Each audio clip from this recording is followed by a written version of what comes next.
So நம்ம student ஒருத்தவங்க இந்த கிளாத் எப்படி அட்டாச் பண்ணிங்க அப்படிங்கிற மாதிரி யாரும் மார்க் பண்ணி கேட்டிருந்தாங்க. அதுதான் இந்த வீடியோவில் எப்படின்னு பார்க்க போகிறோம். நம்ம ஒர்க் பண்ண போகிற கிளாத் எடுத்தாச்சு. ஸோ இதில் அப்படியே ஃப்ரேமை ஃபிக்ஸ் பண்ணோம் அப்படின்னா ஸ்லீவ் சைடு வந்து ஒரு சைடு ஃப்ரேமில் எம்டியாக இருக்கும். இப்படியே வச்சு நம்ம ஆரி ஒர்க் பண்ணோம் அப்படின்னா ஃப்ரேம்லேருந்து கிளாத்தை ரிமூவ் பண்ணதுக்கப்புறம் பீட்ஸ் எல்லாம் லூஸ் ஆகி தொங்கும். அதை அவாய்ட் பண்ணுறதுக்காக தான் இந்த இடத்துல நம்ம எக்ஸ்ட்ரா கிளாத் அட்டாச் பண்ணணும். சில பேர் நூல் கட்டி எடுத்து டைட் பண்ணுவாங்க. அந்த மாதிரிலாம் பண்ண வேணாம். ஸோ நான் சொல்கிற மாதிரி ட்ரை பண்ணுங்கள். இந்த மாதிரி எதனா உங்ககிட்ட வேஸ்ட் கிளாத் சின்னதாக இருந்தால் கூட பரவாயில்ல, அதை அட்டாச் பண்ணிக்கலாம். இல்லை அப்படின்னா லைனிங்கோ இல்லைனா எக்ஸ்ட்ரா ஜாக்கெட் பிட் ஏதாவது இருந்ததுனா கூட நீங்கள் அதை யூஸ் பண்ணிக்கலாம். எப்போதுமே அதை ரிமூவ் பண்ணி நெக்ஸ்ட் ப்ளவுஸ் கூட அதையே நம்ம எப்போதுமே யூஸ் பண்ணிக்கலாம். ஸோ இந்த மாதிரி கிளாத்து மேலே அந்த கிளாத்தை வச்சுக்கோங்க.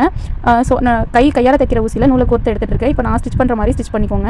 ஸோ இந்த மாதிரி கீழே வந்து நீடில் எடுத்து ஸோ அதுக்கப்புறம் தூரமாகவே ஸ்டிச்சஸ் போட்டுக்கலாம். ரொம்ப பக்கமாக போகணும் கூட அவசியம் இல்லை. ஸோ இந்த மாதிரி மேலே கீழே இன்சர்ட் பண்ணி அப்படியே டேரெக்டாக அப்படியே எடுத்துகிட்டே போனோம்னாலே போதும். உங்ககிட்ட தையல் மிஷின் இருந்ததுன்னா டேரெக்டாக நீங்கள் தூரமாக கூட தையலை போட்டுக்கலாம். ஸோ இல்லை அப்படின்னா இந்த மெத்தடையும் நீங்கள் ஃபாலோ பண்ணிக்கோங்க. ஸோ இந்த மாதிரி மேலே கீழே இன்சர்ட் பண்ணி கொஞ்சம் கொஞ்சமாக அப்படியே ஃபுல்லாமே நீட்டுக்கு ஸ்டிச்சஸை போட்டு எடுத்துக்கலாம்.